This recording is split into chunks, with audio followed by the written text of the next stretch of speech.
Olá, tudo bem? Estamos iniciando mais um Juridicast, o seu bate-papo jurídico, comigo, Valnete Costa. Podcast é uma forma de aproximação de conteúdo com você. E hoje o nosso bate-papo vai ser sobre alimentos, ou seja, pensão alimentícia. E quem está aqui comigo para bater esse papo é o doutor advogado Alê Nazim Salu, especialista em direito de família e sucessões. Atua nesta área há mais de 11 anos. Como vai, doutor? Prazer em recebê-lo. Seja bem-vindo ao Juridicast. Muito obrigado, vou muito bem. Agradeço a oportunidade para que possamos falar sobre um tema tão delicado, muitas vezes, que envolve a questão da pensão alimentícia. Então, me sinto honrado pelo convite e estou à disposição agora para a gente poder bater esse papo jurídico. Que bom, seja bem-vindo. Obrigado. Antes de iniciar o bate-papo, eu gosto de sempre começar perguntando quem é Alê Nazim Salu? Sou um advogado que trabalhou sempre na área do direito civil e de 11 anos para cá se apaixonou pelo direito de família e sucessões e vem atuando nessa área por esse período de tempo. Então, é um advogado que busca a justiça, a aplicação da lei e dá um atendimento humanizado a nossos clientes. Eu também sou apaixonada pelo direito de família, direito de sucessões também. É uma área, assim, humana, né? A gente lida com o ser humano. Então, eu gosto muito desta área justamente porque nós lidamos com pessoas. E me fala uma coisa, por que a escolha do direito, do ramo do direito de família e sucessões?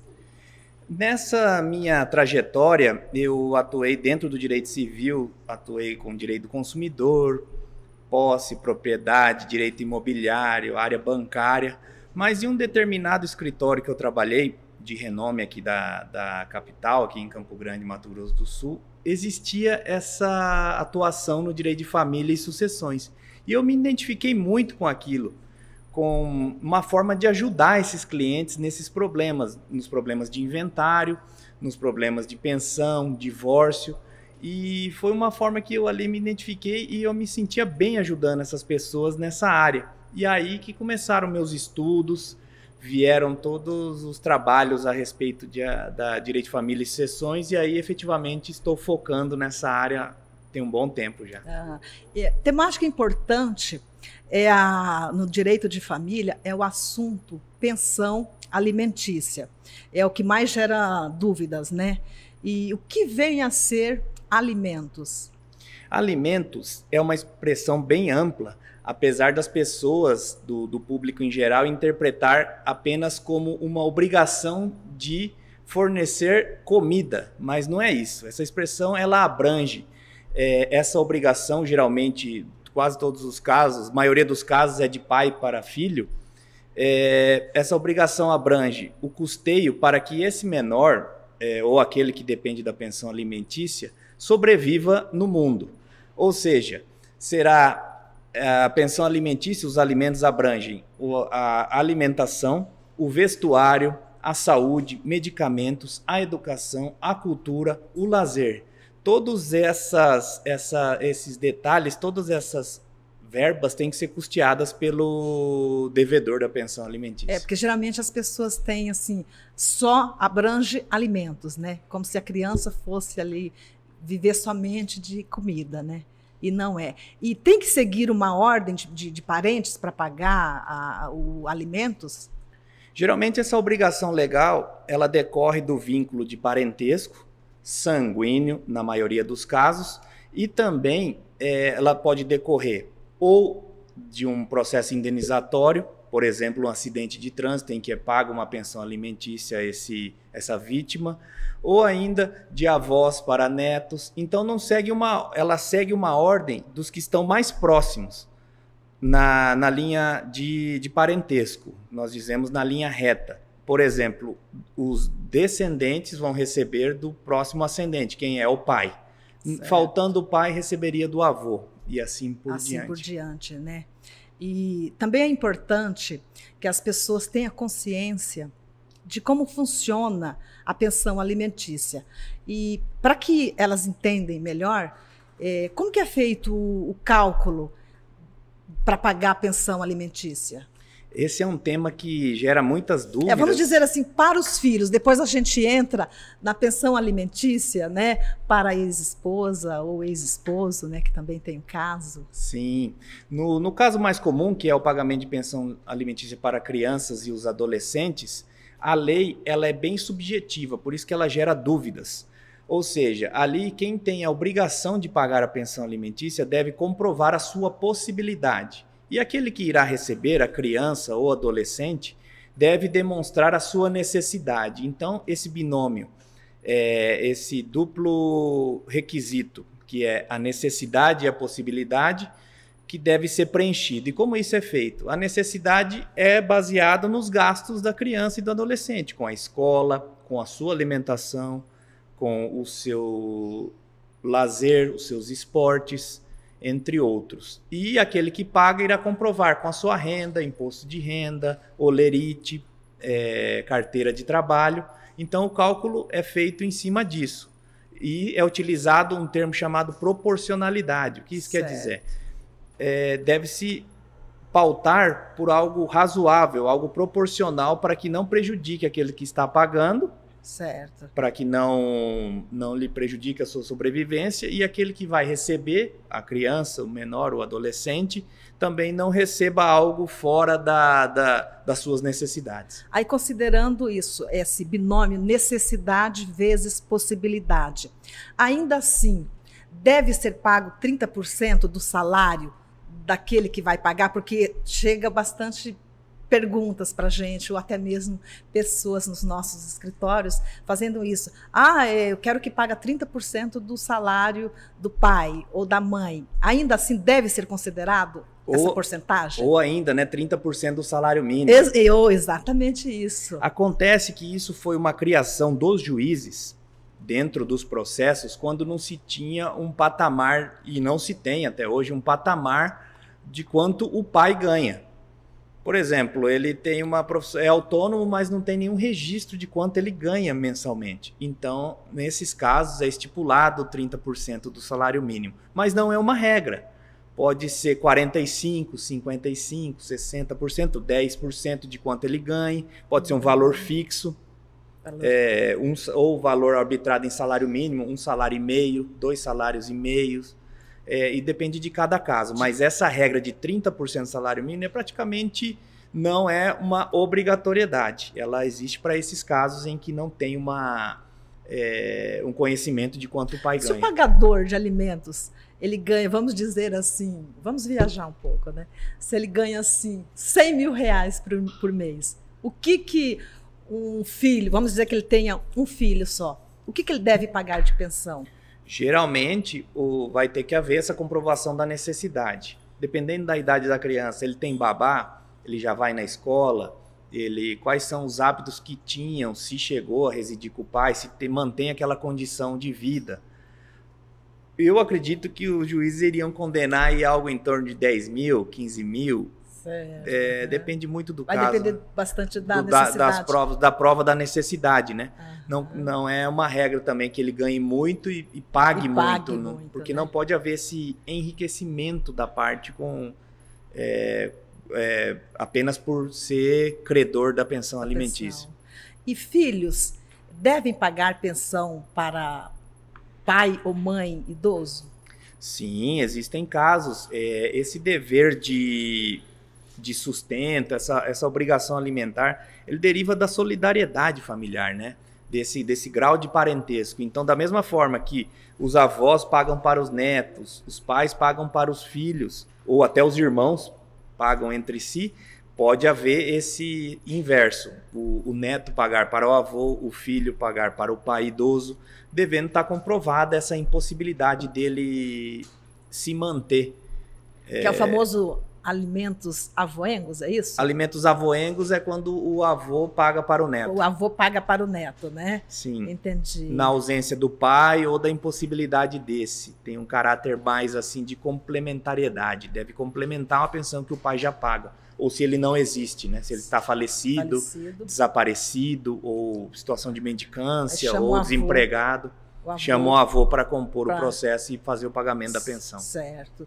E outra pergunta bastante comum que chega até a gente incide a pensão alimentícia sobre FGTS, férias, 13º salário? Incide? Incide. Isso tem gerado também muitos desgastes emocionais entre as partes, né? Porque isso num acordo, geralmente elas não querem que conste, né? Mas os juízes têm condenado, sim, para que incida sobre o recebimento do FGTS, parcela de 13º, férias, horas extras, tudo que compõe os vencimentos daquele que vai pagar a pensão alimentícia. Mas se o juiz também achar por bem, porque isso não está assim como regra legal, ele é uma criação da jurisprudência. O que é isso? São os entendimentos nos processos judiciais, nos casos concretos.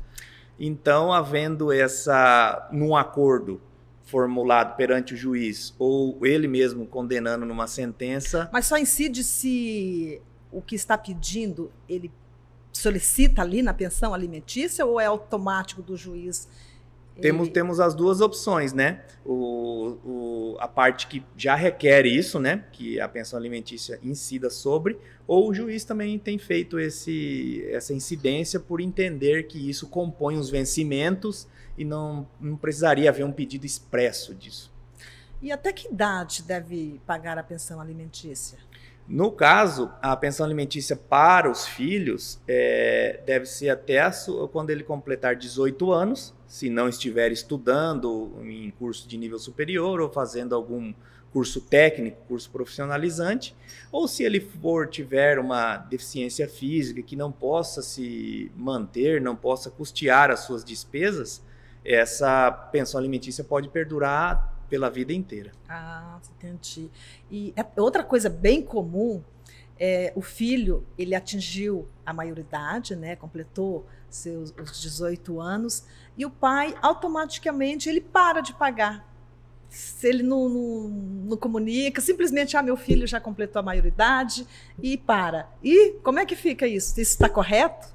Está errado. Isso é um grande problema que tem até gerado a prisão de pais devedores da pensão alimentícia, porque ela não é automática.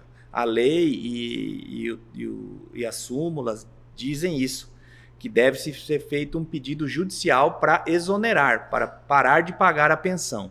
E desde que a parte também não comprove que não está estudando ou trabalhando, tem que haver essa prova também de que ele não necessita da pensão. Eu ia te fazer exatamente essa pergunta. Filho, vamos dizer assim, já completou, tem seus 20 anos ou 24 anos, ele continua estudando, ele não está trabalhando, ele só estuda.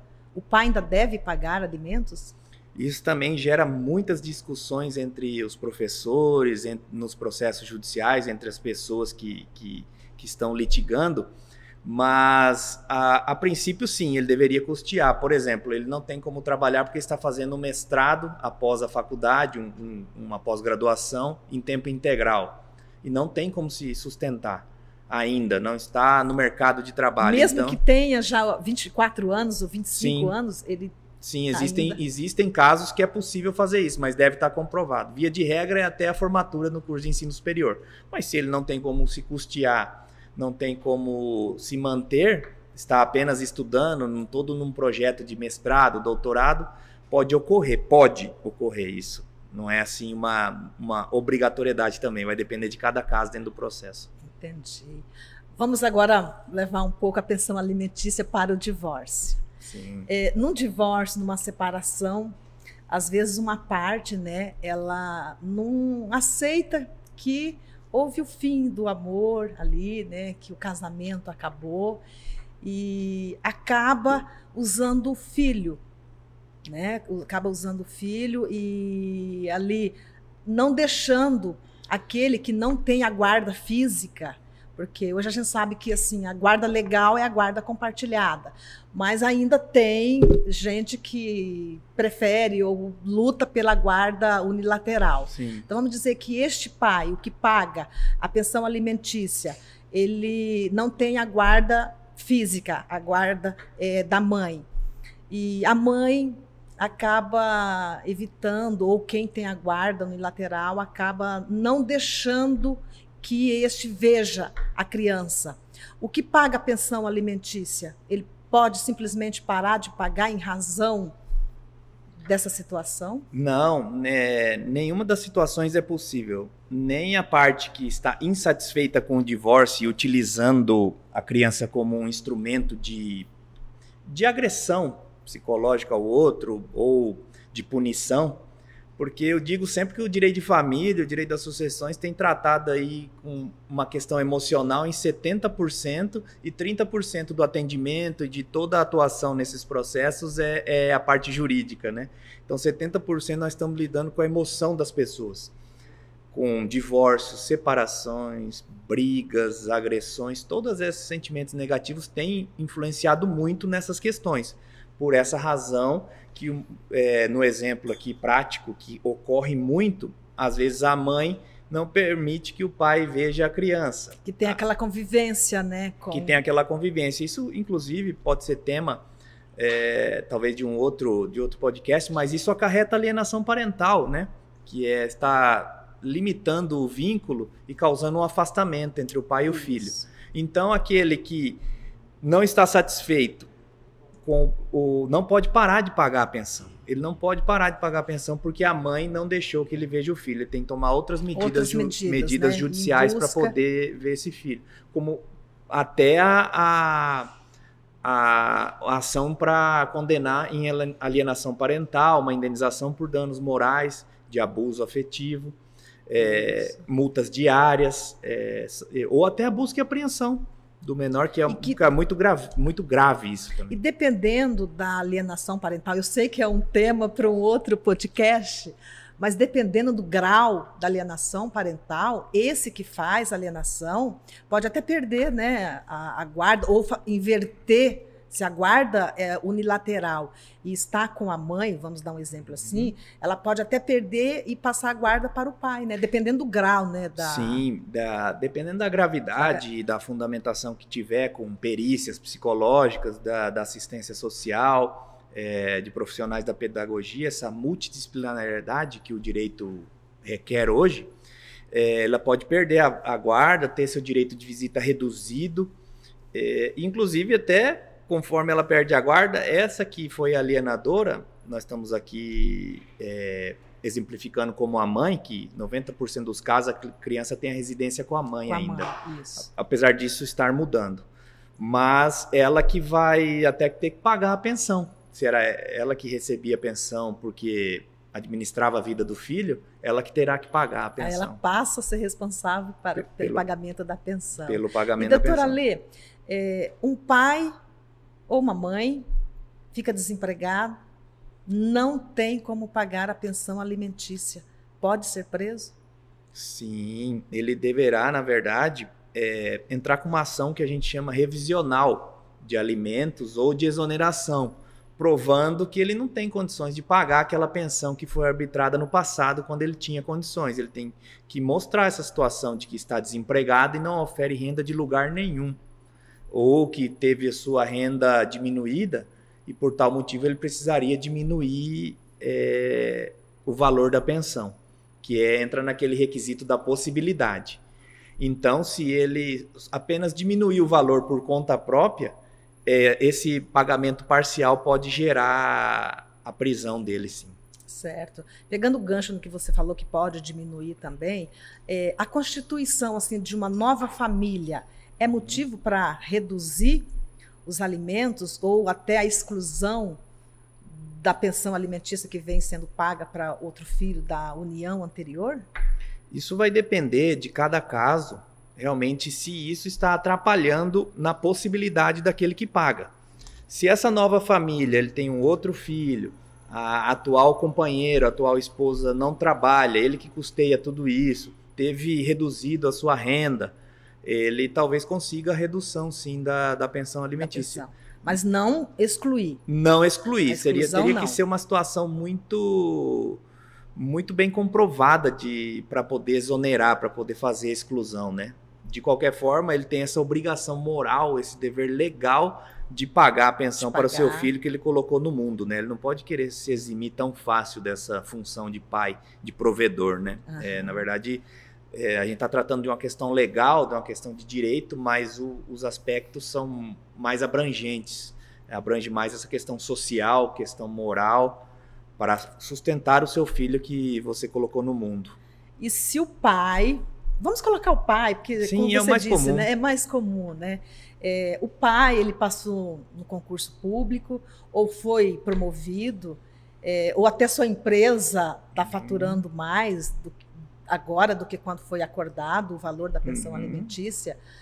Vamos dizer assim, mesmo que o filho ele não mudou o padrão de vida dele, a mãe, ela pode pedir um aumento, uma revisão da pensão, mas para maior, devido o pai estar em situações financeiras melhores do que quando foi acordado? Essa alteração dentro da ação revisional de alimentos, que é essa para reduzir ou para aumentar a pensão, é a mesma comprovação, deve ser levada às provas para o processo da mesma forma quando foi instituído a primeira pensão. Então deve se mostrar... a gente vive num país que tem a inflação, o aumento do salário mínimo todo ano também. Eu acredito sempre que pode ser aumentado, sim. E o pai tendo essas condições, como a prova de ter sido aprovado num concurso público ou o faturamento da empresa melhorou, é possível sim fazer essa revisão de alimentos. Certo. E a mulher hoje, ela sim, tem seu espaço no mercado de trabalho. Mas mesmo assim, nós advogados ainda nos deparamos com mulheres que, quando casam, às vezes abrem mão da sua vida profissional, da sua carreira, em função do casamento, em função do lar, quer dedicar, né, tempo integral para os filhos. E perante um divórcio, como é que fica a situação desta mulher que abandonou a sua vida profissional e agora ela precisa, né, ser inserida novamente no mercado de trabalho? Como é que fica isso? Como é que está sendo isso visto hoje? Nesse caso em específico, que são os alimentos à ex-companheira ou à ex-cônjuge, deve se tentar, se ela vai tentar se recolocar no mercado de trabalho, retornar à sua vida, que não estou dizendo aqui que ela perdeu a vida, mas ela dedicou um tempo para a criação da família, cuidado com a família, cuidado com os filhos, cuidado com o marido, e sua profissão ficou de lado. Então, para ela se reinserir, digamos aí que a pessoa se divorcia já com uma certa idade, o mercado de trabalho já começa a ser mais seletivo com a questão da idade, ela receberá uma pensão provisória, sim, dentro daquela condição social que ela tinha. Deve-se manter pelo menos esse padrão de vida por um período, geralmente tem sido de 2, 3... Eu ia te perguntar isso, qual que é o período que essa pensão provisória ela dura? Esses alimentos provisórios, essa pensão alimentícia provisória tem sido dado aí em 2 anos, 3 anos, 4 anos, e se a pessoa tem mais idade, já é assim, acima de 60 anos e não se irá recolocar no mercado de trabalho, ou não tem essas condições por doença ou por não ter assim, um nível superior ou não ter uma profissão, foi realmente só dona de casa, essa pode ser até o fim da vida. Até o fim da vida. Então, os critérios para que seja fixada uma pensão alimentícia, a ex-cônjuge que saiu do mercado de trabalho, que a vida que ela levava, como que é a fixação? Quais são os critérios? Da mesma forma como para crianças, adolescentes ou avós, tem que ver a necessidade dela, a condição social que ela vivia, de padrão de vida, assim, para tentar manter o mais próximo possível, e a possibilidade desse que paga. Desse que vai pagar, né? O ex-marido, no caso, o ex-companheiro, no caso de união estável, né? Lembrando que na união estável, para poder alcançar essa pensão alimentícia, deve-se reconhecer a união estável. Se ela não for reconhecida, e dissolvê-la como se fosse um divórcio, mas a Como gente se fala fosse. que é a dissolução da união estável para poder pleitear esses alimentos dentro desse próprio processo que vai partilhar bens. Tem que primeiro ter o reconhecimento desta união e aí depois pedir, no mesmo processo, né, pede a pensão alimentícia. Sim, ela será provisória, como eu disse, dependendo da idade, da situação que se encontra, né? Tem gente que se recoloca muito rápido no mercado de trabalho, né? Lembrando que se ela vinha ter um novo relacionamento, um novo casamento, uma nova união estável comprovada, ela perde esse direito da pensão. A pensão alimentícia. Doutora Lê, existe a modalidade de alimentos indenizatório. O que vem a ser esse alimentos indenizatório? Esses alimentos indenizatórios, como eu havia citado no começo, geralmente eles são de casos de acidente de trânsito. É um bom exemplo, em que uma pessoa, um motorista de carro, atropela um motociclista. E este, com 35 anos, perde os movimentos. Vamos supor, um caso até parecido com o que eu tenho no escritório. Esse motociclista faz serviços de jardinagem, por exemplo, e ele perde os movimentos do braço, impedindo que ele exerça a profissão de maneira adequada, de maneira integral, deve-se custear até os 75 anos, ou conforme o IBGE vai mudando a idade, né? A idade do brasileiro. E me fala uma coisa, é importante que o advogado esteja atualizado, já que o direito de família, né, ele passa assim por mudanças constantemente. É importante que o advogado seja especializado? Sim, como eu disse também, hoje o advogado de direito de família e sucessões, acredito que de todas as áreas, os colegas, nós não estamos só tratando com o direito de uma forma técnica, 100% do tempo. Nós estamos tratando com pessoas, como eu vi uma frase agora, não me recordo de quem, pessoas precisam de pessoas. Então nós temos... Eu gosto muito dessa frase. Essa frase é ótima, a gente passa a ver de uma forma diferente os atendimentos, né? Então nós temos que nos estar adequando, além de a questão emocional, saber lidar com a pessoa que está com um problema grave e ela está ali te procurando porque deseja que você resolva aquela dor dela. Mas para você entrar no direito, talvez não é no primeiro atendimento, na primeira consulta. Isso demanda um tempo de você ter que ouvir essa pessoa que está agonizando com relação aos problemas, está angustiada com seus problemas. Então, essas constantes atualizações, acompanhando, falando da nossa área, que a doutora também atua brilhantemente, nós temos que estar atualizado ali com o que está acontecendo no mundo, o que está acontecendo, quais são as novas formas de família. Dizem que nós vivemos tempos de amores líquidos. E o que isso quer dizer? O aumento do número de divórcios. Sim, verdade. Mudança, mais nessa pandemia, né? Exatamente, que foi bastante. Sim, Campo Grande hoje ocupa o primeiro lugar no ranking de divórcio. Já há um bom tempo que ocupa essa posição. Nós estávamos em terceiro, passamos para segundo e agora somos primeiros. Tá difícil sair do primeiro. Então nós temos que acompanhar isso, o maior número de uniões estáveis, enteado que coloca o nome do filho. Então são muitas mudanças, do nome do padrasto. Desculpe. São muitas mudanças dentro da própria família, do estilo de família. Hoje o solteiro é considerado família. Família, né? Hoje nós já usamos, né? A gente já fala assim, direito das famílias. Quando eu falo direito de família, eu acabo me corrigindo, porque eu me sinto mais à vontade de falar direito das famílias. Sim, isso foi uma iniciativa de todos os estudiosos que compõem o IBDFAM, o Instituto Brasileiro de Direito de Família e Sucessões, para mudar isso, para colocar como direito das famílias, por conta dessa variação que eu disse, das formas de amor, das formas de se relacionar, das formas de constituir uma família. Então, tem uniões estáveis, homoafetivas, existe a questão que está sendo muito pautada de bigamia.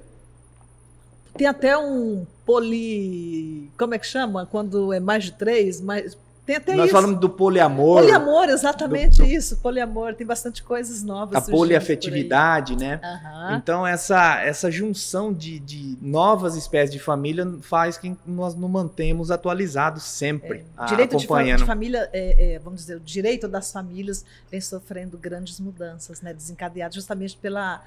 A sociedade acaba, né, tendo todas essas mudanças e a gente precisa realmente estar atualizado. Sim, temos que estar acompanhando essas mudanças. Doutora Lê Nazir Salum, mais alguma colocação? Mais algum, de repente, você gostaria de falar? Eu fico muito feliz aqui pelo convite e honrado por estar tratando desse tema que tanto me motiva nos meus estudos diários, na minha profissão, na minha caminhada, que ver a tristeza das pessoas com o fim dos seus relacionamentos não tem sido fácil. E ver crianças, que é uma área que eu atuo bastante, sofrendo alienação parental ou não tendo o pagamento da pensão, também me causa uma certa tristeza, mas me faz estudar para poder atuar da maneira mais adequada. E eu só queria colocar que devemos sempre buscar o máximo da resiliência, da espiritualidade, de um acompanhamento muitas vezes psicológico. Não deixem de procurar ajuda, seja do advogado, do psicólogo, do seu líder espiritual, para que você possa enfrentar esse desafio, essa barreira dentro dos seus problemas familiares. E até nós, né, advogados, quando a gente está ali no atendimento, dá um atendimento ali mais acolhedor, né? Uma escuta mais empática, tá ali naquele momento para aquele cliente que está com você, né? Sim, hoje é o que nós falamos do atendimento humanizado, fazer uma advocacia humanizada. Isso. Saindo um pouco do lado técnico, que vai ser sempre necessário, vai ser sempre primordial ter a absoluta técnica na condução dos casos, na atuação profissional, mas nós temos que sair um pouco disso e passar para essa questão mais humana, mais empática, uma escuta mais ativa, sabendo até como lidar, porque eu já tive casos assim, gravíssimos de crianças que sofreram abuso sexual, já vi vídeos de agressão num caso de divórcio, então isso também a gente tem que saber como lidar, o que falar, como atuar num caso desse tipo. Isso. Doutor, quero agradecer a tua presença ao Juridicast, nosso bate-papo jurídico, né? Muito obrigada pela tua presença, bate-papo bem gostoso, de grande valia, sei que vai sanar dúvidas de muita gente. Muito obrigada mesmo. Eu que agradeço e estou sempre à disposição, fico muito feliz por ter participado desse programa e desejo sucesso nesse empreendimento. Obrigada. Obrigado. Deus nunca te dá coisas fáceis, te dá difícil, para que você possa caminhar junto com Ele. Quando o projeto é de Deus, você vai precisar de pessoas. Quando o projeto é divino, Ele vai te enviar pessoas para te ajudar. Por isso, trate bem todas as pessoas que estão à sua volta, porque elas podem ter sido enviadas por Deus para te ajudar. Até o próximo podcast.